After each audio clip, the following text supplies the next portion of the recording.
साथियों, एक कहावत है, हाथी के दांत खाने के और दिखाने के और। हर बीतता दिन अमेरिका के चेहरे से वो नकाब हटा रहा है जिसके पीछे वो छुपके बैठा है और खुद को दुनिया के अंदर शांति का मसीहा, लोकतंत्र का रक्षक और दुनिया का दारोमदार झेलने वाले देश के रूप में खुद को प्रेजेंट करता है। साथियों, हुआ क्या है, सारी बात पे चर्चा करेंगे और बात का कंक्लूजन इस दिशा में जाएगा कि हमें मालूम चलेगा कि किस दोगलापन का यूज करके भारत को दबाव में लेने की कोशिश की गई, किस दोगलेपन के सहारे से भारत, रशिया, चीन, ब्राजील जैसे देशों को परेशान करने का काम किया गया और भारत को दबाव में लेके ट्रेड डील करके भारत के मार्केट को एक्सप्लॉइट करने की कोशिश की गई। उस चीज को हम यहां पे एक्सपोज करेंगे। साथियों नमस्कार, मेरा नाम है नीरज पारिक, आप देख रहे हैं Neeraj Pareek official YouTube channel. First time हमारे साथ में है तो truth, insight and impactful content के लिए विदाउट एनी डिले अभी करें सब्सक्राइब, सो दैट आपको ऑन टाइम नोटिफिकेशंस मिल सके और हमारे इस फास्ट ग्रोइंग फैमिली का आप हिस्सा बन जाए। मेरे दोस्तों, जो आप ये धुआंधार इमेज देख रहे हैं जहां पे आग लगी पड़ी है, ये असल में रशिया का अटैक है एक फैक्ट्री के ऊपर। ये फैक्ट्री की लोकेशन है यूक्रेन में और इस फैक्ट्री का मालिकाना हक है अमेरिका के पास, यानी अमेरिका बेस्ड एक कंपनी है। कंपनी का नाम है फ्लेक्स लिमिटेड।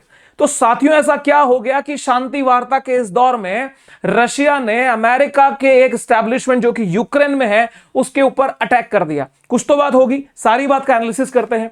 आगे देखिए मेरे दोस्तों, ये जो अटैक हुआ इस फ्लेक्स लिमिटेड पे, अमेरिका की ऑनरशिप तो है ही, लेकिन इसकी सबसे खास बात है इसकी लोकेशन। इसकी लोकेशन आती है मुखाशिव।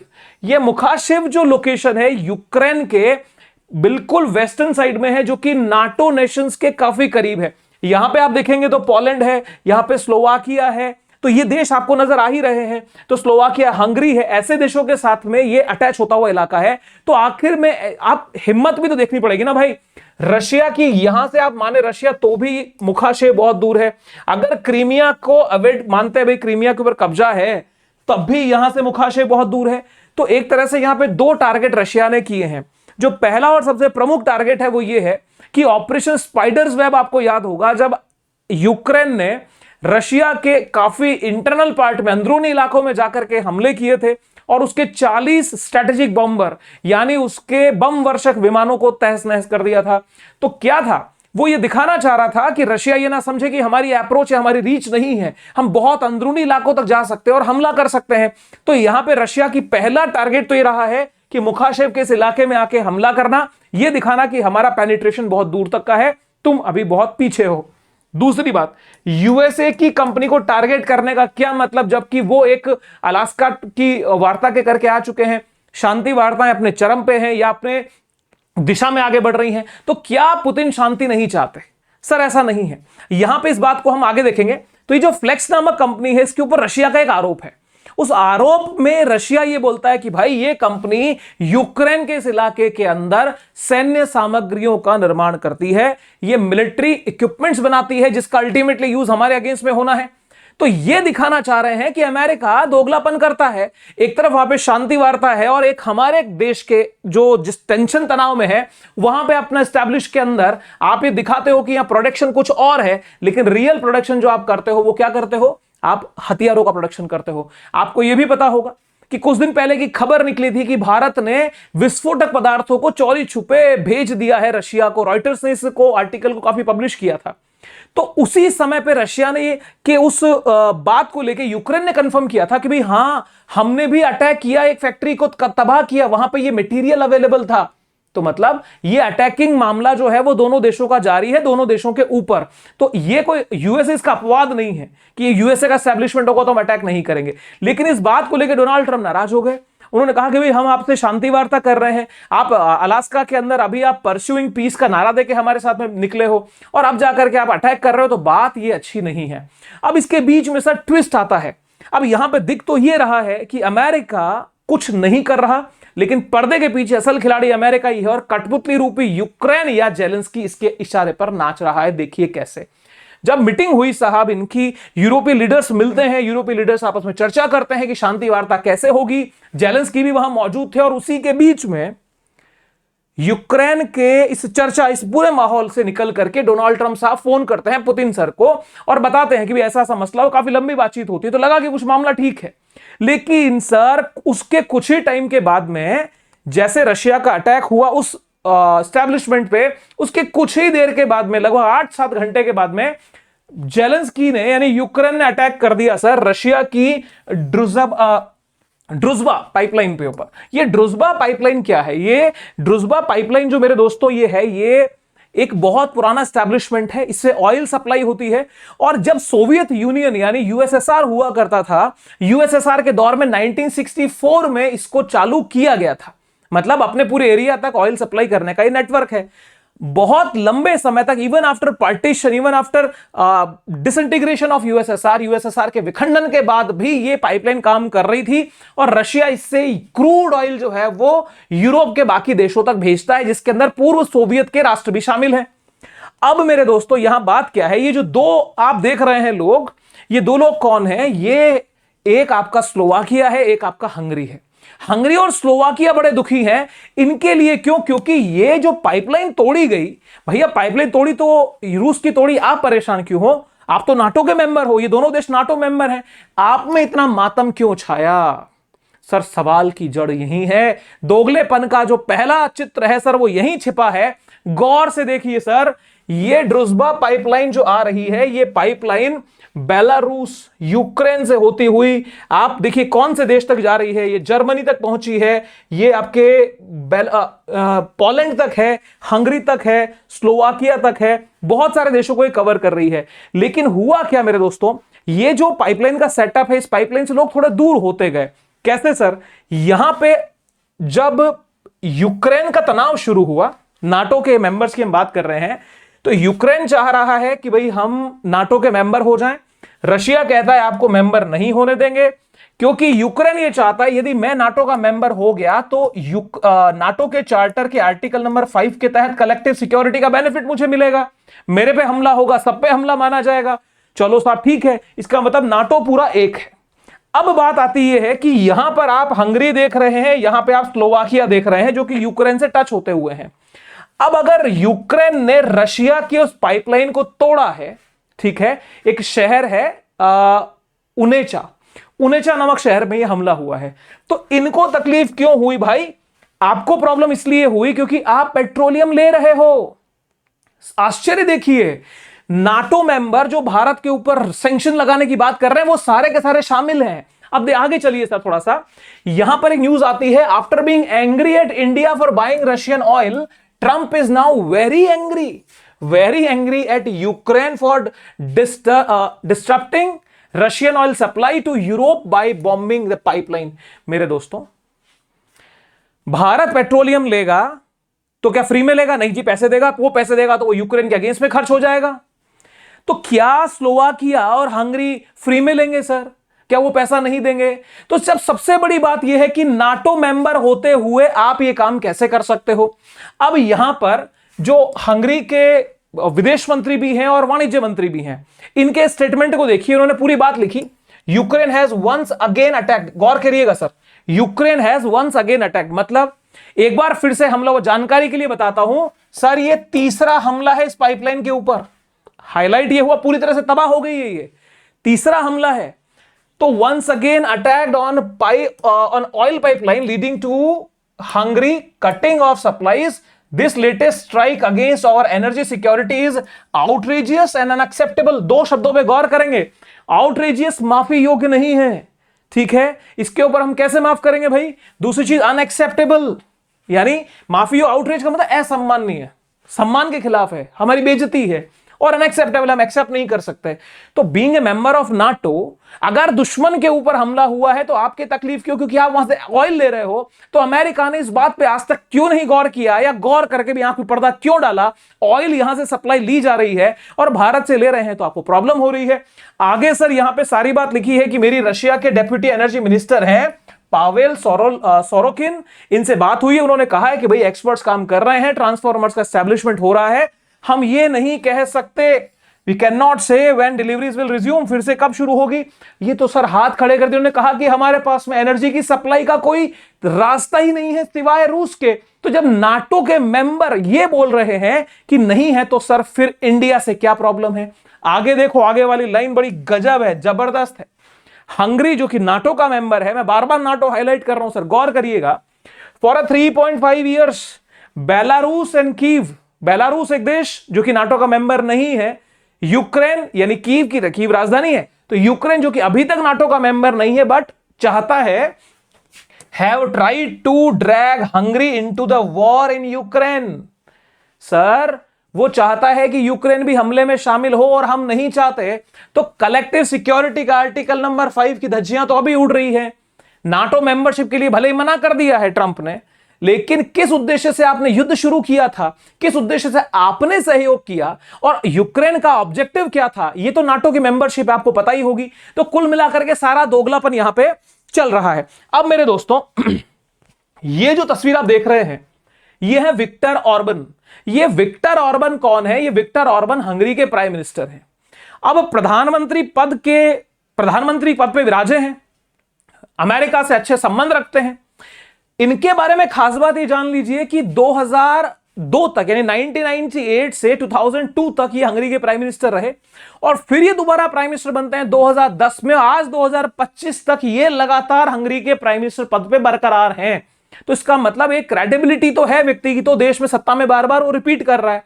तो इसका मतलब यह है कि यदि ये व्यक्ति समझदार होकर के अपने देश के विदेश मंत्री के थ्रू ये स्टेटमेंट दिलवा रहा है, तो कहीं ना कहीं इनका डिफरेंस नाटो के मूल उस उद्देश्य से है, या नाटो के मेंबर अब समझ रहे हैं कि अमेरिका के चक्कर में फंस के कहीं हमारे साथ फेरे बिना मांगे दूल्हे से ना हो जाएं। हम नहीं चाहते युद्ध करना, हम नहीं चाहते टेंशन हो, यूक्रेन को आप लो अंदर नाटो में, ठीक है, ना लो ठीक है, we don't want war because ये आर्थिक युग है। सर आर्थिक युग में इकोनॉमी टूटी, कोई देश युद्ध नहीं चाहता। तो ये यहां पे विक्टर जो सर हैं, पीएम है हंगरी के, उनका ये स्टेटमेंट बड़ा सामने आया। अब सर होता क्या है कि जो विक्टर ऑर्बन है उन्होंने एक लेटर लिखा, एक मैसेज भेजा ट्रंप साहब के लिए। अब ट्रंप साहब ने अपनी हैंडराइटिंग में एक मैसेज दिया, थोड़ा गौर से पढ़िए सर क्या लिखा है। उन्होंने लिखा है, Victor I do not like hearing this, मुझे सुन के अच्छा नहीं लगा। I am very angry about it, very angry। Bharat के लिए तो एंग्री थे, यूक्रेन के मसले पे वेरी एंग्री है, बहुत गुस्सा हूं इसको लेके। आगे लिखते हैं, tell Slovakia you are my great friend Donald. ठीक है, स्लोवाकिया से कहो कि आप मेरे बड़े अच्छे मित्र हो, आपका डोनाल्ड। ये साफ मैसेज लिखा और अपना ये जो अरबी भाषा के सिग्नेचर है वो इन्होंने कर दिए। अब इसका मतलब यह है कि आपने इस बात को समर्थन दिया इनडायरेक्टली कि रशिया का जो पेट्रोलियम है वो नाटो के मेंबर हंगरी और स्लोवाकिया तक नहीं पहुंचे, ये ऐसा नहीं होना चाहिए। और यूक्रेन यदि अटैक कर रहा है तो तेल के ऊपर अटैक ना करे, वो सप्लाई जारी रहे। तो क्या ये यूक्रेन या रशिया जो है वो खैरात में बांट रहा है? सर सवाल ही पैदा नहीं होता। पैसा लिया जा रहा है, पैसा लिया जा रहा है, तो क्या वो यूक्रेन के अगेंस्ट में काम नहीं आएगा? आएगा। तो कुल मिलाकर के कहानी सर बड़ी अतरंगी है। अब आप एक चीज देखिए, ये जो युद्ध का माहौल हुआ, यूक्रेन रशिया वॉर हुआ, इसके पीछे 2014 की एक बड़ी टेंशन भी छुपी हुई है, जो कि क्रीमिया को इन्वेड किया था रशिया ने कि साहब ये हमारा हिस्सा है, इसके ऊपर हमारा कब्जा रहेगा। युद्ध नहीं हुआ था, कब्जा यहां 2014 में कर लिया गया था, लेकिन 2022 से मामला खराब हुआ नाटो के मेंबरशिप को लेके। अब नाटो की मेंबरशिप को लेके जो खींचतान इनकी चलती रही, उसी के बीच में आपको पता हो तो नाटो के महासचिव मार्क रूट ने मीटिंग करी ओवल हाउस में डोनाल्ड ट्रंप के साथ में, और बड़े सीना ठोक के ये बात कही कि भाई कॉल टू किस किस को बोला, लुला ड सिल्वा ब्राजील के राष्ट्रपति को कहा, भारत के प्रधानमंत्री मिस्टर नरेंद्र मोदी जी को कहा, और चाइना के राष्ट्रपति शी जिनपिंग को कहा, कॉल टू पुतिन, उन्हें कहो कि भैया दूर हो जाओ वरना हैवी सैंक्शंस हम पे लगेंगे, सेकेंडरी सैंक्शंस, तुम तो तुम्हारी ताकत दिखाते रहोगे, परेशान हम हो जाएंगे। किस लिए ये सर? ये हैवी सैंक्शंस 50 डेज का धमकी वगैरह किसके लिए दी थी? पेट्रोलियम के लिए। तो और इंडिया के ऊपर सैंक्शन लगा दिए गए। चलिए ठीक है, अब एक बात सुनो, यहां पे आती है सैंक्शंस ऑन रशिया। ईयू से भी आपने लगवाया, 18वां पैकेज मैडम आके लगा जाती हैं, क्योंकि इंडिया जैसे देश पेट्रोलियम खरीद रहे हैं। अब उसी के प्रभाव ये हुआ था सर कि रोसनेफ्ट के ऊपर जब ये रिस्ट्रिक्शन आए, रोसनेफ्ट रशिया की आधिकारिक सरकारी ऑयल कंपनी है, और रोसनेफ्ट पे जो रिस्ट्रिक्शन लगे उसका प्रभाव उसकी सब्सिडरीज या उसकी सहायक कंपनियों पे भी लगा। और उसकी एक बड़ी कंपनी इंडिया के अंदर काम करती है जिसका नाम है नायरा एनर्जी। आपने एसआर देखा होगा, एसआर के पेट्रोल पंप्स देखे होंगे, वो कन्वर्ट होती है नायरा में, क्योंकि इसके स्टेक, इसके जो शेयर्स हैं वो रशियन कंपनी रोजनेफ्ट खरीदती है और अप्रॉक्स 49% के शेयर जो है वो रशियन कंपनी रोजनेफ्ट के पास हैं। तो सर सेकेंडरी सैंक्शन है तो इनके पे लगना था। इसका प्रभाव भारत पे भी पड़ा। भारत के अंदर जब ये प्रभाव पड़ा मेरे दोस्तों, तो इस रिफाइनरी पे काम काफी दिक्कतें आई।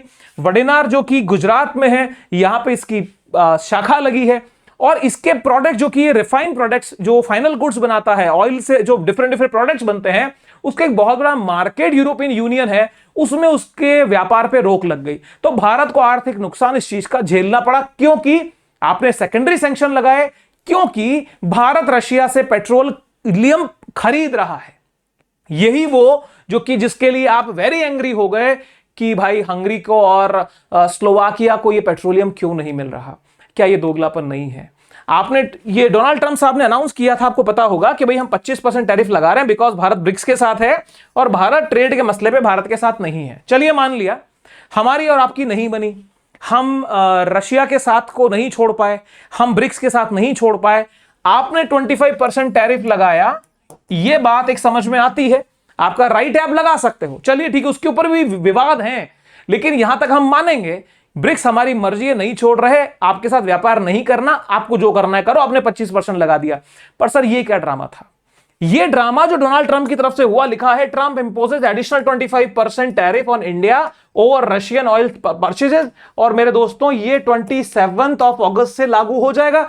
तो 25% का मतलब है कि 50% टैरिफ इंडिया पे, और इंडिया का जो एक्सपोर्ट है वो यूएस में काफी महंगा होगा, जिससे हमारे निर्यात पे प्रभाव पड़ना तय है। तो ये क्यों लगाया गया? रीजन कि आप रशिया से पेट्रोलियम खरीद, रशिया से क्रूड खरीदते हो, इसका पैसा तो गलत काम में यूज होता है। तो मेरे भाई, पहले भी रणदीप जायसवाल जो कि भारत के विदेश मंत्रालय के प्रवक्ता हैं, उन्होंने आपको आईना दिखाया था, लेकिन होता क्या है, आपको अपना एक काम करने से मतलब है, आपको पैसा बनाने से मतलब है। देश के आपके अमेरिका की इकोनॉमी को आप कैसे आगे ले जाओगे, निजी इंटरेस्ट को रखोगे, उसको फ्रंट आप रख रहे हो। तो मूल बात यहां कही कि अमेरिका अपनी न्यूक्लियर इंडस्ट्री के लिए रूस से यूरेनियम, इलेक्ट्रिक व्हीकल इंडस्ट्री के लिए पैलेडियम, फर्टिलाइजर, केमिकल इंपोर्ट जारी रखे हुए हैं। यही हाल ईयू का भी है। वो कौन से दूध के धुले हैं? 18th पैकेज लगाया था, तो भाई खुद भी तो खरीद रहे हो। ऐसे में भारत को निशाना बनाना अनुचित और तर्कहीन है, इसमें कोई शक नहीं है। अब बात यह है कि क्रूड ऑयल के बदले दिया गया पैसा या यूरेनियम और बाकी प्रोडक्ट्स के बदले में दिया गया पैसा, डॉलर, क्या वो डिफरेंट इंपैक्ट करता है क्या? ये मुझे लगता है शायद डोनाल्ड ट्रंप की बुद्धि। और जब ये सवाल उनसे पूछा मीडिया ने नेक्स्ट डे इस स्टेटमेंट के बाद में, उन्होंने कहा था I am not aware of this, I don't know about it, मुझे पता नहीं है, राष्ट्रपति को पता नहीं है। आश्चर्य की बात है भाई, घोर आश्चर्य है। भारत के विदेश मंत्री मिस्टर एस जयशंकर फिलहाल रशिया में है और रशिया से उनका जो बयान आया है 23 अगस्त यानी आज की तारीख में 23 अगस्त 2025 3:55 हिंदुस्तान टाइम्स की न्यूज है, Jaishankar counters West on Russia oil purchase, European trader bigger than India. और वो बात आज प्रूव भी हो गई, क्योंकि हमले के बाद जो ये यूरोप के देश चीखे चिल्लाए, स्पेशली नाटो के 2 देश चीखे हैं कि हमारे पास कोई रास्ता नहीं बचा, हमें युद्ध में मत घसीटो, ये वो। तो कुल मिलाकर के भारत के अगेंस्ट में किया गया ड्रामा अब एक्सपोज हो रहा है और धीरे धीरे एक्सपोज होता जाएगा। हर दिन कुछ ना कुछ डेवलपमेंट है और अल्टीमेटली हम जो बोलते हैं ना, मेक अमेरिका ग्रेट अगेन, ये होगा मेक अमेरिका अलोन। और ब्रिक्स जो होगा दैट वुड बिकम ग्रेट, इसमें कोई डाउट नहीं है। आपके विचार वेलकम है सर, कमेंट बॉक्स में प्लीज बताइएगा। तो यहां पे आप देखिए, हमने कल भी इस बात को कवर किया था कि ये जो शख्स आप देख रहे हैं, ये है जॉन बोल्टन। ये अमेरिका के पूर्व राजनयिक हैं, यानी अमेरिका के राजदूत रहे हैं, यूनाइटेड स्टेट्स में एम्बेसडर रहे हैं, अमेरिका के पूर्व राष्ट्रीय सुरक्षा सलाहकार रहे हैं।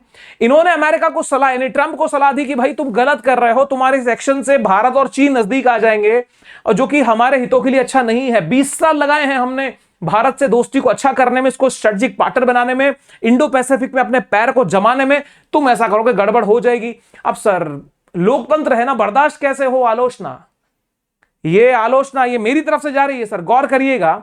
लोकतंत्र है ना दुनिया का सबसे बड़ा, इनको आलोचना सर इनको बर्दाश्त नहीं होती। आलोचना बर्दाश्त नहीं हुई तो एफबीआई का छापा पड़वा दिया सर, इसी खबर के पीछे कि आपने ये बात कह कैसे दी। FBI federal bureau of investigation, जैसे भारत में सीबीआई है वैसे एफबीआई है। एफबीआई ने छापा मारा और कहा कि राष्ट्रीय सुरक्षा की बड़ी जांच होगी इनके ऊपर, इनसे देश को खतरा है। सर शर्म की बात है।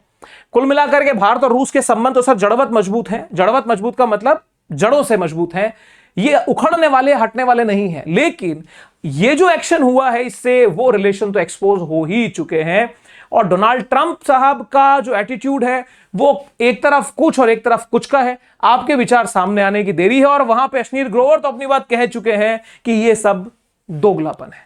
आपको भी लगता है दोगलापन है तो प्लीज कमेंट करके बता दीजिएगा। और आज का सेशन कैसा लगा, आपके कमेंट्स का वेलकम रहेगा मेरे साथियों। विशेष रूप से ध्यान रखिए, भारत के हित में होने वाली हर बात हम बड़े पॉजिटिवली साथ लेके चलेंगे। भारत के अगेंस्ट में कोई भी स्टेप होगा हम उसका विरोध करेंगे। इसमें यहां पे हम फिर कोई अनबायस अनफिल्टर नहीं कर सकते, क्योंकि अनबायसनेस होगी सिर्फ एक शर्त पे कि जहां भारत का हित कॉम्प्रोमाइज ना हो। ठीक है, तो चलिए फिर मिलते हैं किसी और वीडियो में। आपके विचार जो भी हो आप कमेंट बॉक्स में हमें दें और उनके बेसिस के ऊपर हम आगे प्रयास ये करेंगे कि आपके कमेंट्स को भी हमारे वीडियोस में हम शामिल करें और जल्दी से जल्दी हमारे परिवार का हिस्सा बने, हमारे साथ में आगे बढ़िए। और अगर आपको कंटेंट अच्छा लगा है तो दोस्तों के साथ में शेयर भी करें। साथियों फिर मिलूंगा किसी और वीडियो में, तब तक के लिए नमस्कार आप सभी को। Stay happy, stay safe, wish you very happy learning. Jai Hind, see you soon again, bye bye.